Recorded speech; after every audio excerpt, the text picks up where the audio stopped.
चलिए 3.5 का 3 नंबर का सवाल आता है। इसको बोलता है 8x plus 5y equal to 9, 3x plus 2y equal to 4। इसको दो विधि से बनाने के लिए बोलता है, एक प्रतिस्थापन विधि से और दूसरा ब्रज गुणन विधि से। ठीक है, चलते पहला प्रतिस्थापन विधि से देखते हैं क्या होता है। प्रतिस्थापन विधि से अगर हम इसको देखेगा तो यहाँ लिखते हैं हल। हल क्या होता है, 8x plus 5y equal to 9 और 3x plus 2y equal to 4। इसको समीकरण 1 मान लीजिए, इसको 2 मान लीजिए। ठीक है, तो चलिए 8x plus 5y equal to 9। ठीक, तो अब चलते हैं 8x equal to 9 minus 5y। इसीलिए x इक्वल टू क्या हुआ, 9 माइनस 5y बट्टे 8। ठीक है, अब x का मान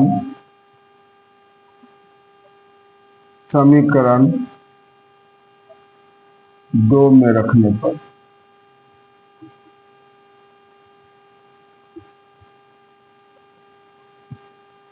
एक से इस समीकरण 1 से तोड़ के लाए, अब यही x का मान समीकरण 2 में रखते हैं तो कितना होगा, 3x plus 2y equal to 4। 3x का वैल्यू इतना है तो पोस्ट में ले लीजिए, 9 माइनस 5y बाई 8 और प्लस 2y इक्वल टू 4। ठीक है, तो 9 27 हो गया, 3 बचे 15 minus 15y by 8 plus 2y equal to 4। ठीक है, तो चलिए, तो दोनों का एलसीएम हो जाएगा 8। नीचे में कुछ नहीं तो 8 मान लेते हैं, तो चलिए ये तो इतना ही होगा, 27 माइनस 15y, 8 का 8 के साथ इतना होगा, अब प्लस ये 8 बार में तो 8 गुना 16y हो गया बराबर 4। ठीक, अब इसको देखिए क्या लिखते हैं, 27 minus 15y plus 16y but 8 equal to 4। तो चलिए क्या हो जाएगा, 16y से 15y आएगा तो y बचा, अब प्लस 27 रह गया बाई 8 इक्वल टू 4 हो गया। चलिए इसको ऐसे गुना कर लेते हैं तो क्या हो जाएगा, y प्लस 27, इसमें 1 से गुना तो कितने होगा, और 4 गुना 8 हो गया, 4 गुना 8, तो y प्लस 27 इक्वल टू 8 से 32 हो गया, तो y इक्वल टू 32 माइनस 27, इसीलिए y बराबर 32 में 5 27 का तो 5 हुआ, 5। अब y का मान समीकरण 1 में रखने पर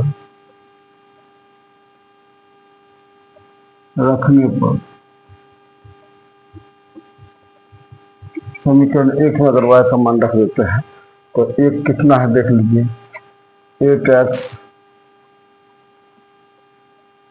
या 1 पर ना रख के y का मान,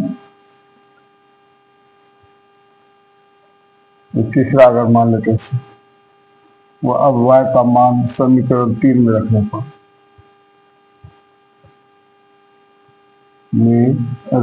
पर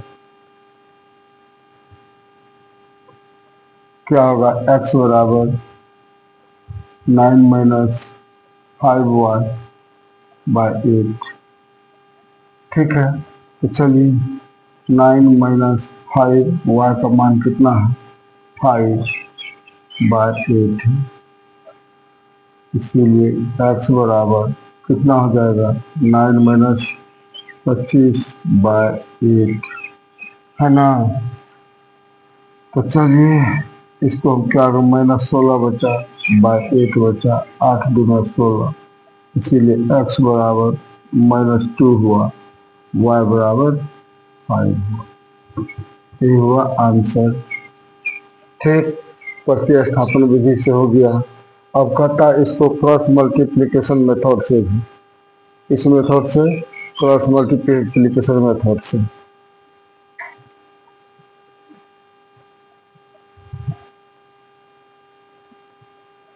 तो चलते हैं अब दूसरा विधि से इसी को बनाते हैं।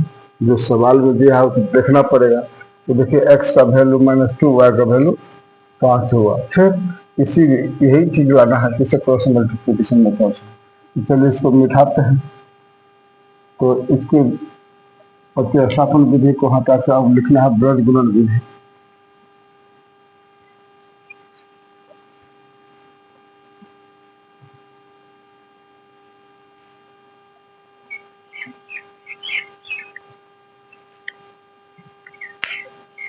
तो चलिए अब यहाँ लिखते हैं ब्रज गुणन विधि।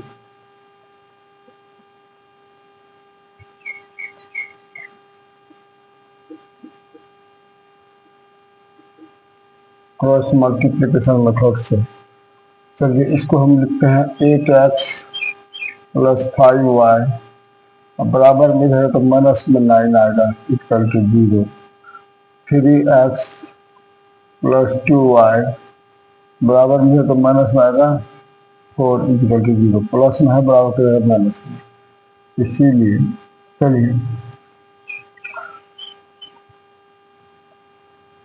a1 इक्वल टू यहाँ 8 हो गया, a2 equal to 3, b1 equal to 5, b2 equal to 2, c1 equal to -9 और c2 इक्वल टू -4। ठीक है, इसीलिए अब चलते हैं b c a d, b c a d, जैसा कि मैंने बताया था आपको।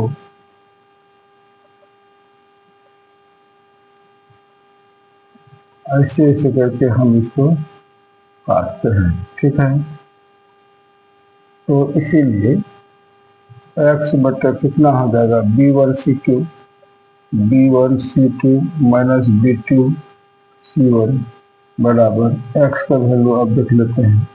तो इसका b1 कितना लिख लीजिए, b1 5 है, तो b1 5 इंटू c2 कितना है, c2 है -4, -4 को कोष्ठ में ले लेते हैं, इसे मीडियम कोष्ठ में लेते हैं, माइनस है b2, इसमें देखिए b2 कितना है, 2 है, 2 इंटू b2 c1 का है -9, ये होगा x का वैल्यू। तो चलिए x बटे अब कितना होगा इसका वैल्यू, 5 और गुना 5 चौक 20, -20 हो जाएगा, माइनस कितना होगा, माइनस प्लस 18 हो जाएगा। ठीक है, प्लस 18 इक्वल टू कितना होगा, x बटे -2 हो गया। चलिए इसको समीकरण 1 मान लेते हैं, x का वैल्यू। अब चलते हैं y का वैल्यू निकालने के लिए। y बटे क्या हो जाता है, y C1A2 और माइनस C2A1 बराबर y बटे C1 कितना है देख लीजिए, C1 -9 है, -9 और गुना A2 कितना है, A2 3 है, 3 माइनस C2 -4 है, इंटू A1 कितना है, तो A1 है, A1 8 है, A1 8। ठीक है, इसको देखते हैं तो कितना हो जाता है, y बाय 27 -27 और माइनस प्लस 32 बराबर y बराबर 5 हो गया। फिर ये हो गया समीकरण 2, ये हो गया समीकरण 2। अब कांस्टेंट में लेते हैं 1/, कांस्टेंट में क्या लिए 1/। अब इसमें देखना है a1 b2 माइनस a2b1 बराबर 1/a1 b2 कितना देखिए a1 8 b2 2 8 गुना 2 माइनस है ना a2 3 b1 5 3 गुना 5 बराबर कितना हुआ 1/16 माइनस 15 बराबर 1/1 बराबर 1। फिर ये तीसरा समीकरण हुआ, क्योंकि कितना होता है x बटा b1c2 माइनस b2c1 बराबर y बटे क्या होता है c1a2 माइनस c2a1 बराबर 1/क्या होता है a1b2 माइनस a2b1। जब ये बराबर होता है तो इसके बराबर भी ले लेते हैं हम यही, इसके बराबर भी ले लेंगे ये, इसीलिए x का वैल्यू पहले लेते हैं x बटा कितना हुआ x -2 इक्वल टू 1 है ना।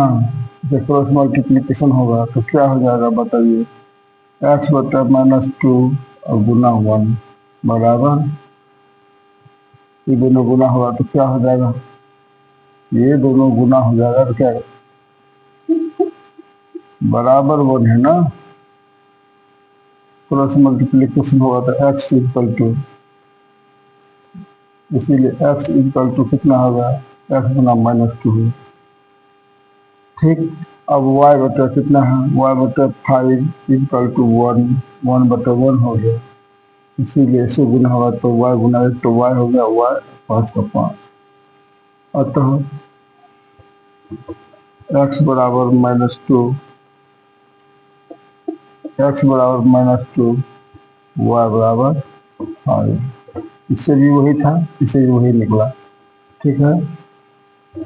चलिए ब्रजगुणन विधि से भी समझ गए। अब चलेंगे अगले सवाल में, चौथा नंबर में।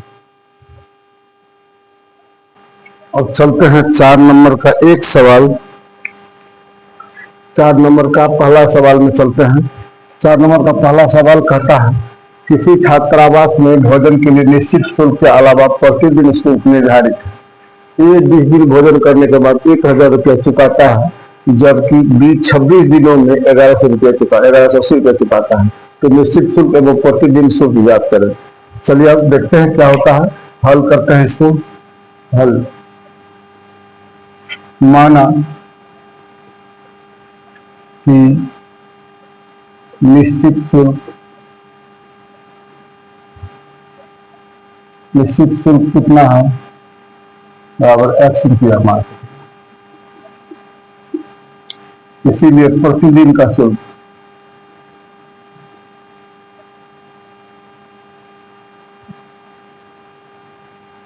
बराबर y रुपया, ठीक है।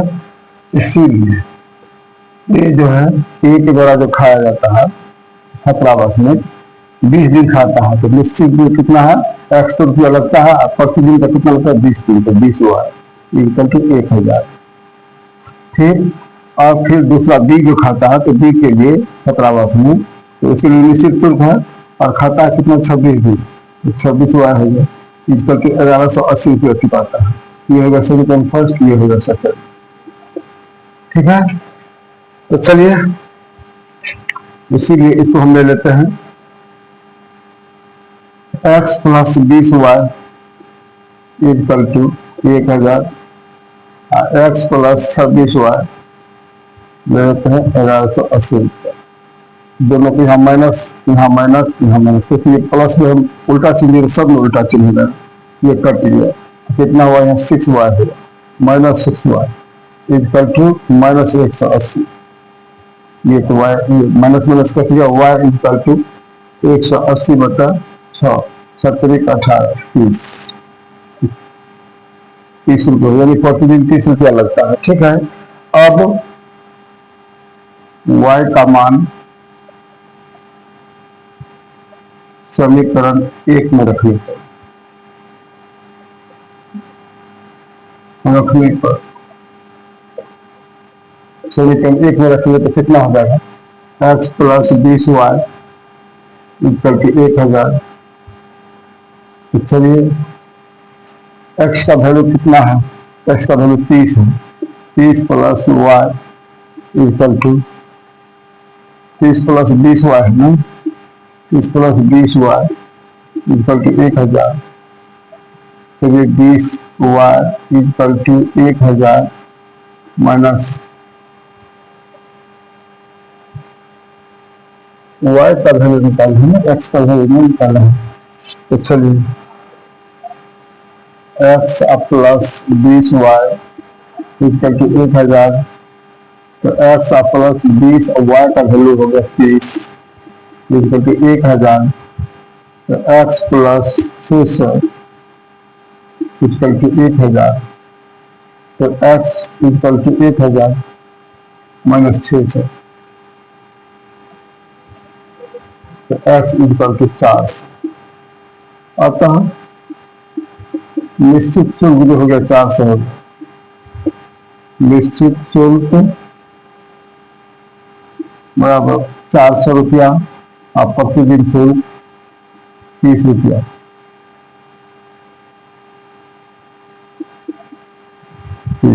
ये दोनों आंसर हुआ। ठीक है, क्योंकि x को माने हैं, x का माने है निश्चित शुल्क, y का माने है प्रतिदिन शुल्क। चलिए अब अगले सवाल में मिलते हैं।